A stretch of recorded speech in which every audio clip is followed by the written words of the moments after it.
दोस्तों, पंजाब की पुलिस जब एक बेकसूर नमाजी के साथ मारपीट करने लगी और जब उसे गिरफ्तार करने लगी तो अल्लाह की कुदरत ने एक बंदर भेजकर ऐसा करिश्मा दिखाया कि उसको देखकर सारे पुलिस वाले भी हक्के बक्के रह गए और सजदे में गिर पड़े। आज की इस वीडियो में हम आपको इसी वाक़ये को पूरी तफसील के साथ बताने वाले हैं, जिसको सुनकर यकीनन आप लोग भी हैरान और परेशान हो जाएंगे और आप भी ये मानने पर मजबूर हो जाएंगे कि वाकई में अल्लाह की कुदरत बहुत बड़ी है और अल्लाह अपने हर नेक बंदे की दुआ को ज़रूर सुनता है और उनकी दुख मुसीबत में मदद भी करता है। इसलिए आज की वीडियो आप सभी के लिए बहुत ही ज़्यादा ख़ास है। आप इसको पूरा ज़रूर देखिएगा और अगर आपको अल्लाह की कुदरत पर मुकम्मल भरोसा है तो आप इस वीडियो को दिल से एक लाइक करें और कमेंट बॉक्स में अल्लाह अकबर लिखकर शेयर भी कर दें ताकि और भी लोगों के पास ये वीडियो पहुंच जाए। तो चलिए दोस्तों शुरू करते हैं। दोस्तों, आज जो वाक़या हम आपको यहाँ पर बताने वाले हैं, यह वाक़या पंजाब का बताया जा रहा है। पंजाब में एक छोटा सा गांव है सरगोदा। इस गांव में एक मुसलमान लड़का रहता था। उसकी उम्र तकरीबन 30 साल के करीब थी। यह लड़का बहुत ही नेक और परहेजगार था, 5 वक्त का नमाजी था और हर नमाज को उसके सही वक्त पर ही अदा करता था और कोशिश करता कि वो हर नमाज को मस्जिद में जमात के साथ ही अदा करे। यही वजह थी कि उस लड़के का ज़्यादातर वक्त मस्जिद में ही गुजरा करता था। और यही नहीं, जब यह लड़का नमाज से फारिग हो जाता तो उसके बाद ये कुछ वक्त के लिए मस्जिद के एक कोने में बैठ जाता और कुरान पाक की तिलावत भी करता था।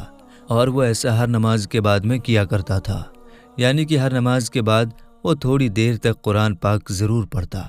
उसकी इस आदत के बारे में सभी नमाजियों को अच्छी तरह से मालूम था।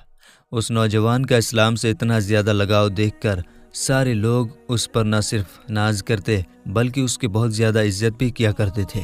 ये लड़का हर किसी से हुस्न अखलाक के साथ में पेश आता था और कोशिश करता कि उसकी वजह से कभी भी किसी का दिल न दुखे। और यही नहीं, वो हरदम ये भी कोशिश करता रहता कि वो किसी ज़रूरतमंद की मदद भी कर सके। इसी वजह से गांव के सारे लोग उसके अखलाक के दीवाने थे। लेकिन इसके दूसरी तरफ इस नौजवान का एक छोटा भाई था जो बहुत ही अय्याश किस्म का था। वो हर वक्त दुनिया के लालच में रहता था और हर वक्त पैसों के पीछे ही भागता रहता। फिर कुछ दिन गुजरे कि एक दिन अचानक इनके वालिद का इंतकाल हो गया। इस सदमे के बाद में बड़ा भाई अंदर ही अंदर से टूट गया, इसलिए फिर वो ज़्यादा वक्त मस्जिद में ही गुजारने लगा था। वही दूसरी तरफ उसका छोटा भाई हर वक्त ये भी कोशिश करता रहता कि वो किसी न किसी तरह से अपने बड़े भाई की ज़मीन हड़प ले और उसकी ज़मीन को अपने नाम कर ले। यानी कि वो इस कोशिश में रहने लगा कि वो कैसे भी करके बाप की ज़मीन में से बड़े भाई का जो हिस्सा था वो अपने नाम करवा ले। इसलिए फिर छोटे भाई ने अंदर ही अंदर बड़े भाई के ख़िलाफ़ साजिशें रचना शुरू कर दिया, मगर वो किसी भी तरह से अपने इस मकसद में कामयाब नहीं हो सका। दोस्तों, उसके बाद जब छोटे भाई की तमाम कोशिशें बेकार हो गईं तो फिर एक दिन छोटे भाई ने सोचा कि क्यों ना वो इसके लिए अपने बड़े भाई की सबसे पसंदीदा चीज़ यानी कि मस्जिद का इस्तेमाल करे। इसलिए फिर वो सोचने लगा कि वो अपने बड़े भाई को मस्जिद के ही किसी काम में फंसवा दे। फिर छोटे भाई ने एक प्लान बनाया कि वो किसी न किसी तरह से अपने बड़े भाई को मस्जिद की चोरी में फंसा दे, जिससे वो मस्जिद में जाने से रुक जाएगा। और उसको ये भी मालूम था कि उसका बड़ा भाई 5 वक्त का नमाजी है और मस्जिद से बहुत ज़्यादा लगाव भी रखता है, इसलिए वो मस्जिद के बगैर नहीं रह सकता। इसी वजह से फिर छोटे भाई ने सोचा कि अगर वो अपने बड़े भाई को मस्जिद में जाने से रोक देता है तो फिर वो उसके बदले में ज़मीन का मुतालबा कर सकता है और यकीनन बड़ा भाई नमाज और मस्जिद को अहमियत देते हुए उसको वो अपनी ज़मीन दे देगा। फिर छोटे भाई ने एक मंसूबा तैयार किया। ज़मीन हासिल करने के लालच ने छोटे भाई को अंधा कर दिया था, इसलिए फिर उस बदबख्त ने रात के अंधेरे में मस्जिद का कुछ कीमती सामान उठा लिया, यानी कि उसने मस्जिद में चोरी कर डाली।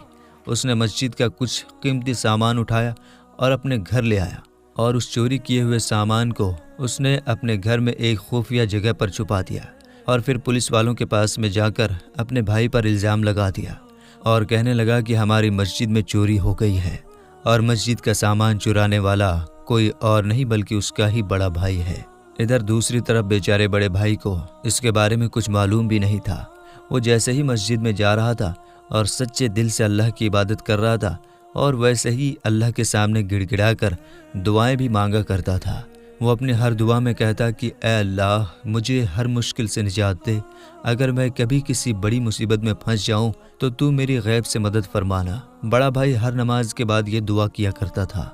دوستو، جیسا کہ ہم نے آپ کو پہلے ہی بتایا کہ چوری کے بعد میں چھوٹے بھائی نے اس کا الزام بڑے بھائی پر لگا دیا تھا، اس لیے پھر اگلے روز بڑا بھائی نماز کے لیے مسجد کی طرف جا رہا تھا تو پولیس اس کو ڈھونڈتے ڈھونڈتے اس کے پاس آ پہنچی اور مسجد کے دروازے پر پہنچ کر پولیس کے لوگوں نے اس نوجوان سے کہا کہ تمہیں گرفتار کیا جاتا ہے۔ تو یہ سن کر بیچارہ بڑا بھائی بہت گھبرا گیا اور پولیس والوں سے پوچھنے لگا کہ میں نے کیا ہے، میری کیا غلطی ہے، میرا قصور کیا ہے، میں نے کیا جرم کیا ہے، آپ مجھے گرفتار کیوں کر رہے ہیں؟ برائے مہربانی آپ مجھے مسجد کے اندر جانے دیں، مجھے نماز کے لیے دیری ہو رہی ہے۔ اس پر پولیس والوں نے اسے بتایا کہ تم پر مسجد کا قیمتی سامان چرانے کا الزام ہے، اس لیے ہم تمہیں گرفتار کرتے ہیں۔ یہ سن کر بیچارہ وہ بڑا بھائی ہکا بکا رہ گیا اور سوچنے لگا کہ یہ کیسے ممکن ہے اور اس پر یہ الزام کس نے لگایا ہوگا، لیکن اسے کچھ بھی سمجھ میں نہیں آ رہا تھا، اس لیے وہ وہیں زمین پر ہی بیٹھ گیا اور اللہ سے مدد کی گہار لگانے لگا اور اللہ سے دعا کرنے لگا۔ وہ کہنے لگا یا اللہ میری اس مصیبت کی گھڑی میں میری مدد فرما، یا اللہ تو جانتا ہے کہ میں چور نہیں ہوں، میں کبھی کسی کی چوری نہیں کر سکتا اور نہ ہی میں نے مسجد سے یہ قیمتی سامان چرایا ہے، یا اللہ تو اپنی قدرت سے کوئی ایسا کرشمہ دکھا کہ سب لوگ یہ ماننے پر مجبور ہو جائیں کہ میں بے قصور ہوں۔ دوستو، پولیس کو مسجد کے دروازے پر دیکھ کر آس پاس کے بہت سارے لوگ بھی جمع ہو گئے اور وہ سب کے سب پولیس والوں سے کہنے لگے کہ اس لڑکے کو ہم اچھی طرح سے جانتے ہیں، یہ لڑکا بے قصور ہے کیونکہ یہ لڑکا 5 وقت کی نماز پڑھنے کے لیے اس مسجد میں آتا ہے اور اس لڑکے کے اخلاق بھی بہت اچھے ہیں، اس لیے ہم سب گواہی دیتے ہیں کہ یہ لڑکا بہت نیک ہے، یہ کبھی بھی مسجد سے چوری نہیں کر سکتا۔ اس لیے جس نے بھی اس لڑکے پر الزام لگایا ہے وہ سراسر جھوٹا ہے۔ مگر ان لوگوں کی یہ گواہی سن کر پولیس کے لوگ نہیں مانے اور کہنے لگے کہ ہم کو اس لڑکے کے خلاف پختہ ثبوت ملے ہیں، اس لیے ہم اس کو گرفتار کریں گے۔ اتنے میں اس لڑکے کا چھوٹا بھائی بھی وہاں پر آ پہنچا اور پھر وہ اپنے بڑے بھائی کو ایک طرف لے جا کر کہنے لگا کہ یہ سب میرا کیا دھرا ہے، میں نے ہی تم پر یہ الزام لگایا ہے، اگر تم کو تمہاری عزت پیاری ہے تو تم اپنی زمین میرے حوالے کر دو، تمہارے حصے میں جو زمین آئی ہے وہ میرے نام کر دو، میں تمہاری عزت بچا لوں گا اور تمہیں جیل جانے سے بھی روک دوں گا، اور جو مسجد کا قیمتی سامان جو میں نے چھپا رکھا ہے اس کو میں پولیس کے حوالے کر دوں گا۔ تو یہ سن کر بڑے بھائی کو بڑا دکھ ہوا، وہ سمجھ گیا تھا کہ یہ سب اس کے اس چھوٹے بھائی نے ہی کیا ہے۔ دوستو، ابھی وہ چھوٹا بھائی اپنے بڑے بھائی کو یہ سب باتیں کہہ ہی رہا تھا کہ اتنے میں اللہ کی قدرت سے کہیں سے ایک بندر نمودار ہوا، اس کے ایک ہاتھ میں مسجد کا وہ قیمتی سامان تھا جس کو چھوٹے بھائی نے مسجد سے چرا کر اپنے گھر میں چھپایا تھا۔ یہ دیکھتے ہی چھوٹے بھائی کے چہرے کا رنگ اڑ گیا۔ پولیس والے بھی بندر کے ہاتھ میں مسجد کا چوری ہوا سامان دیکھ کر حیران رہ گئے۔ اس کو معلوم چل گیا کہ وہ جس لڑکے کو گرفتار کرنے والے تھے وہ تو بے قصور ہے۔ پھر اس بندر نے پولیس والوں کو ساتھ لے جا کر بتا دیا کہ اس نے چھوٹے بھائی کے گھر سے ہی سامان اٹھایا ہے، اس لیے پھر پولیس والوں کو معلوم چل گیا کہ مسجد سے یہ سامان چھوٹے بھائی نے ہی چرایا ہے، اور پھر یوں سب کو معلوم چل گیا کہ اصل چور تو اس کا چھوٹا بھائی ہے۔ پھر پولیس والوں نے چھوٹے بھائی کو گرفتار کر لیا اور جب اس سے پوچھ تاچھ ہوئی تو پھر یہ ساری باتیں چھوٹے بھائی نے پولیس والوں کو بتا دی۔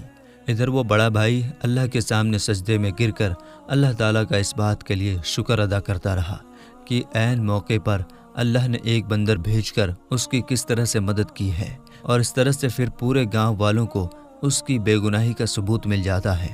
یہ دیکھ کر سب کا اللہ پر بھروسہ اور بھی زیادہ مضبوط ہو جاتا ہے۔ دوستو، آپ کو آج کی ویڈیو کیسی لگی آپ کمنٹ باکس میں ضرور بتائیے گا۔ ملیں گے انشاءاللہ تعالیٰ اگلی ویڈیو میں۔ السلام علیکم، اللہ حافظ۔